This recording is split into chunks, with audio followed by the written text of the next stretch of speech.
सोचो एक दुनिया जिसमें सब कुछ परफेक्टली बैलेंस है।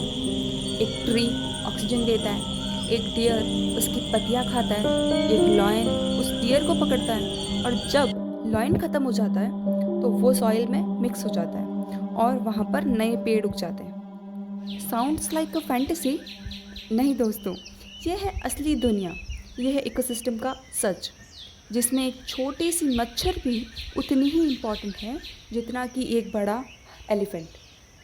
जिसमें हर एक इंसान, हर एक पेड़, हर एक एनिमल का एक अनसीन रूल फॉलो कर रहे हैं। आज हम नेचर के इस अनसीन गेम का कोड तोड़ने वाले हैं। So ready? चलो शुरू करते हैं। क्या है इकोसिस्टम? ये एक नेचुरल गेम है। नेचर एक गेम है और यहाँ का हर प्लेयर का अपना एक रोल है। कोई ऑक्सीजन प्रोड्यूस कर रहा है, कोई कार्बन डाइऑक्साइड एक्सेल करता है, कोई पेड़ उगाता है, कोई पेड़ तोड़ता है, कोई सनलाइट लेता है, कोई उससे एनर्जी में बदलता है। तो इकोसिस्टम एक जादू है जो बिना किसी एक्सटर्नल फोर्स के चल रहा है। सिंपल डेफिनेशन में बात करूँ तो लिविंग और नॉन लिविंग कंपोनेंट्स का एक इंटरकनेक्टेड सिस्टम जो एक दूसरे पे डिपेंड करता है। और दोस्तों, यही कनेक्शन इस दुनिया का असली मैजिक है। अब बात करेंगे टाइप्स ऑफ इकोसिस्टम की। टाइप्स ऑफ इकोसिस्टम में सबसे पहला आता है नेचुरल इकोसिस्टम और दूसरा आता है human made ecosystem. Natural ecosystem जो नेचर ने बनाया है। नेचुरल इकोसिस्टम में सबसे पहले आते हैं टेरेस्ट्रियल इकोसिस्टम, टेरेस्ट्रियल और aquatic ecosystem.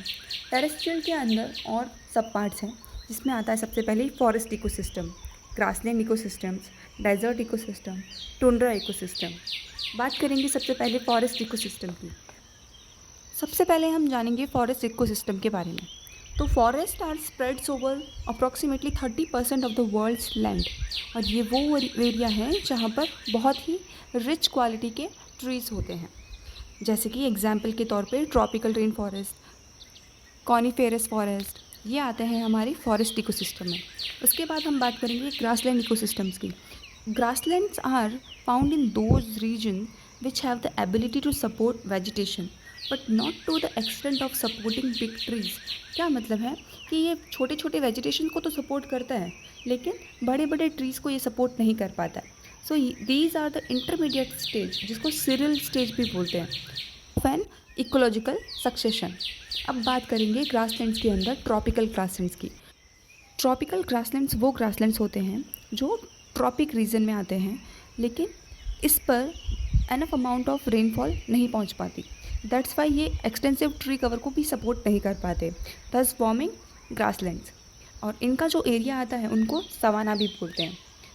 These area are dry but not as much as the desert area. मतलब ये ड्राई तो है बट इतना भी नहीं कि उनको डेजर्ट कहा जाए। एग्जाम्पल है Sahara, south of the Sahara, in East Africa and in Australia. अब उसके बाद आते हैं टेम्परेट ग्रासलैंड्स।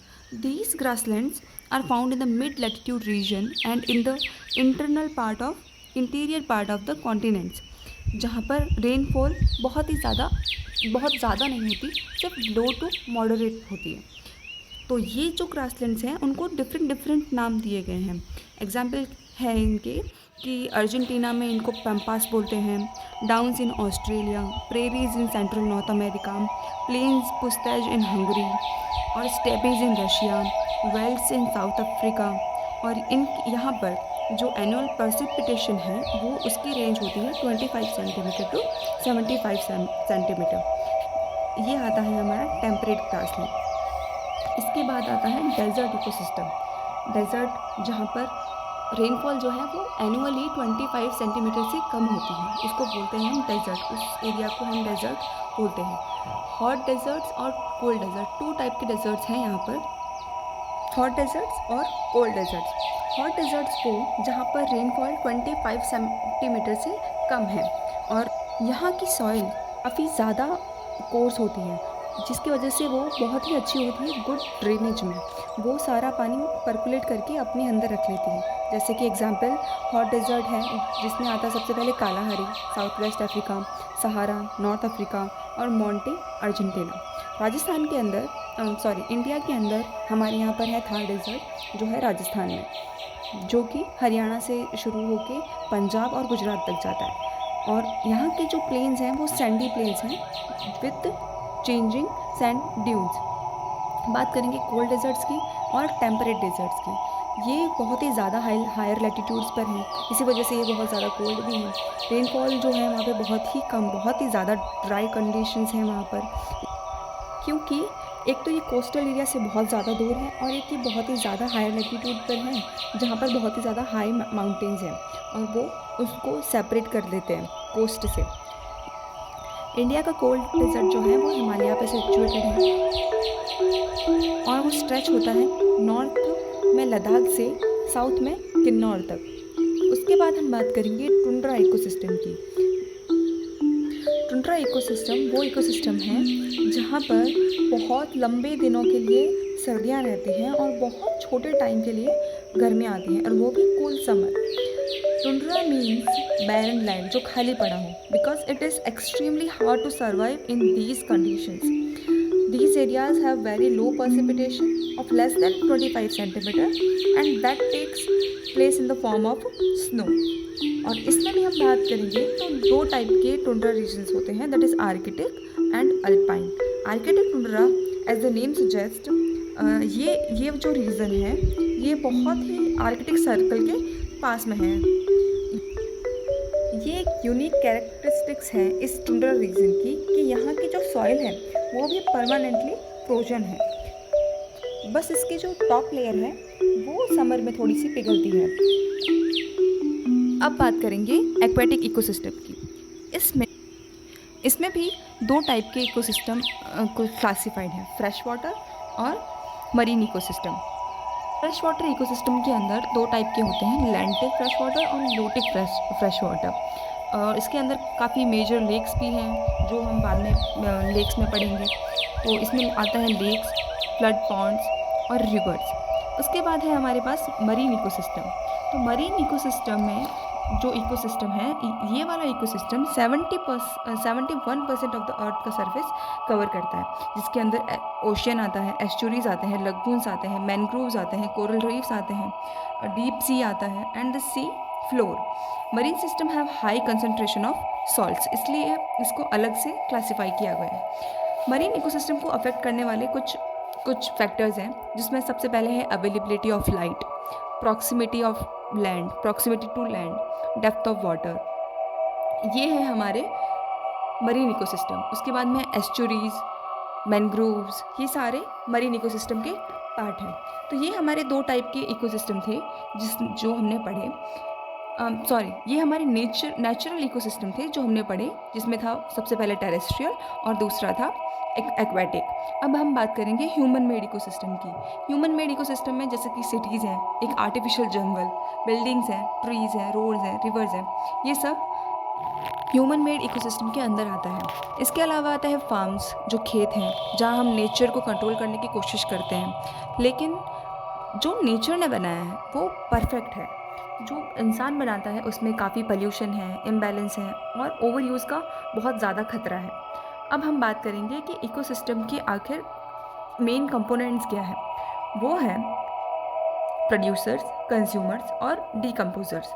क्या है देखते हैं। प्रोड्यूसर्स वो जो एनर्जी बनाते हैं, जैसे कि प्लांट्स, फाइटोप्लैंक्टन्स। प्लांट्स वो जो सनलाइट की हेल्प से एनर्जी में कन्वर्ट करते हैं। उसके बाद आता है फाइटोप्लैंक्टन, ओशन में जो दुनिया का 50% ऑक्सीजन बनाते हैं।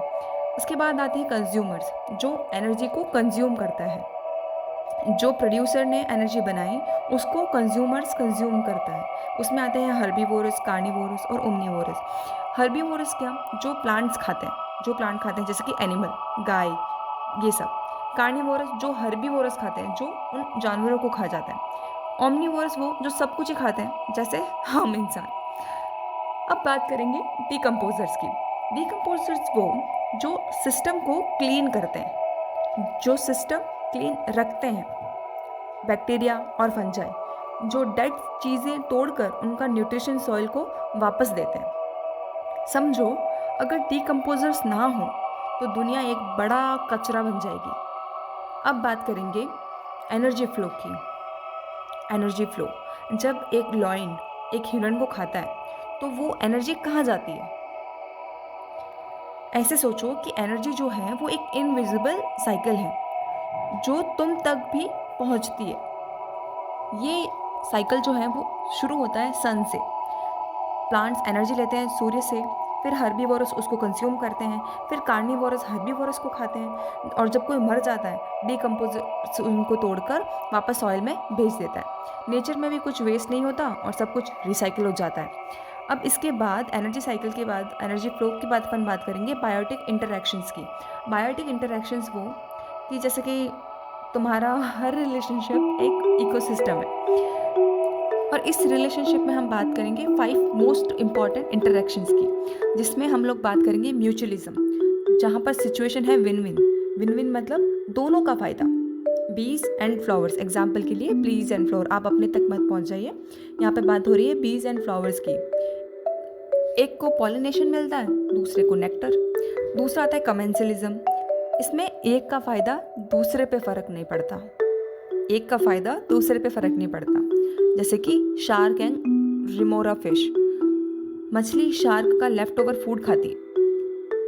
उसके बाद आता है कंपटीशन। कंपटीशन में सर्वाइवल ऑफ द फिटेस्ट, ये एक कंपटीशन हम देख ही रहे हैं, हम सब कंपटीशन की तैयारी कर रहे हैं, जिसमें सर्वाइवल, जो सर्वाइव कर गया वो है आईएएस, और जो नहीं कर पाया वो वापस से तैयारी कर रहा है। तो सर्वाइवल ऑफ द फिटेस्ट, जैसे कि लॉयन वर्सेस हियनास, एक ही फूड के लिए फाइट कर रहे हैं वो लोग। ये आया हमारा कंपटीशन, एक ही एग्ज़ाम की तैयारी कर रहे हैं और एक ही एग्ज़ाम की एक ही सीट के लिए हम सब फाइट कर रहे हैं। उसके बाद में आता है प्रेडेशन। प्रेडेशन वो कि वन किल्स वन डाइज, जैसे कि ईगल वर्सेस स्नेक। उसके बाद आता है पैरासाइटिज्म, जिसमें एक का फ़ायदा और दूसरे का नुकसान, जैसे कि मॉस्किटो और ह्यूमन। इसमें मच्छर का फ़ायदा हो रहा है और हमारे खून का नुकसान। तो ये हुआ बायोटिक इंटरैक्शंस। ये आपको याद करने के लिए आपको याद रखना पड़ेगा कि ज़िंदगी में भी यही रूल्स काम करते हैं। हर रिलेशनशिप एक ना एक कैटेगरी में फिट होती है। तो आप देखो कि आपका रिलेशनशिप कौन सी वाली कैटेगरी में फिट हो रहा है। अब बात करेंगे इकोसिस्टम के सीक्रेट कॉन्सेप्ट की, इकोलॉजिकल सक्सेशन। ये क्या है? अगर एक जंगल जल जाए तो क्या हमेशा के लिए डेजर्ट बन जाएगा वो? ऐसा नहीं है। बात करेंगे, इसमें भी 2 कैटेगरीज होती हैं, प्राइमरी सक्सेशन और सेकेंडरी सक्सेशन। तो प्राइमरी सक्सेशन में क्या होता है, जहाँ पहले कुछ भी नहीं था वहाँ नए ऑर्गेनिजम्स आते हैं। सेकेंडरी सक्सेशन में होता है कि अगर कोई फॉरेस्ट डिस्ट्रॉय हो जाए तो वहाँ नए ट्रीज ग्रो होते हैं। तो नेचर जो है वो अपने आप ही हील कर लेता है, अपने आप को रिपेयर कर लेता है, पर उसको थोड़ा टाइम चाहिए। अब बात करेंगे नेचर की सबसे पावरफुल लोकेशन, वो है बायोडाइवर्सिटी हॉटस्पॉट्स। दुनिया के सबसे इम्पॉर्टेंट इकोसिस्टम कौन से हैं? सबसे इम्पॉर्टेंट, जहाँ से हमारी ऑक्सीजन आ रही है, जहाँ से हमारा पानी आ रहा है, सब कहाँ से आ रहा है? तो जो हमारी ऑक्सीजन आ रही है सबसे ज़्यादा, वो आ रही है अमेजन रेन फॉरेस्ट से, अर्थ के 20% ऑक्सीजन का सोर्स। अमेजन रेन फॉरेस्ट के बाद है Sundarban mangroves, coral reefs under water का ग्रेट वॉल ऑफ चाइना है। ये ऐसे याद रखो कि कोरल रीफ्स जो है वो अंडर वाटर का ग्रेट वॉल ऑफ चाइना है। उसके बाद है वेस्टर्न घाट्स और हिमालयाज़, ये है इंडिया की असली ऑक्सीजन फैक्ट्रीज। अगर ये ख़त्म हो गए तो दुनिया भी नहीं बचेगी। अब आज हमने क्या सीखा, एक क्विक रिकैप कर लेते हैं कि इकोसिस्टम एक सेल्फ सस्टेनिंग सिस्टम है, जिसमें living and non living factors होते हैं, उसमें रहते हैं, और वो दोनों एक दूसरे से जुड़े हुए हैं। उन दोनों के बिना ही लाइफ पॉसिबल नहीं है। एनर्जी एक इनविजिबल साइकिल में फ्लो करती है। चौथी चीज़ कि बायोडाइवर्सिटी हॉटस्पॉट्स हमारे सर्वाइवल के लिए क्रूशियल हैं। नेचर हमेशा अपने आप को रिपेयर कर लेता है, जैसे हम भी सेल्फ हीलिंग कर लेते हैं ब्रेकअप के बाद पे, वैसे ही नेचर हमेशा अपने आप को रिपेयर कर लेता है। तो आज का टॉपिक यहीं ख़त्म होता है। इकोसिस्टम हमने आज पढ़ लिया, आगे का कल पढ़ेंगे। तो दोस्तों, आज के बाद जब भी तुम कोई पेड़ देखो या कोई रिवर बहते देखो तो समझना कि वो एक इनविजिबल सिस्टम का पार्ट है जो तुम्हें जीने में मदद कर रहा है। अगर ये वीडियो पसंद आई तो लाइक करो, कमेंट करो और शेयर करो अपने सारे दोस्तों को जो यूपीएससी की तैयारी कर रहे हैं और जो नहीं भी कर रहे हैं। क्योंकि सबको पता होना चाहिए ना कि हम कहाँ रह रहे हैं, कहाँ से आ रहा है, जो हम लोग साँस ले रहे हैं वो कहाँ से आ रही है। ये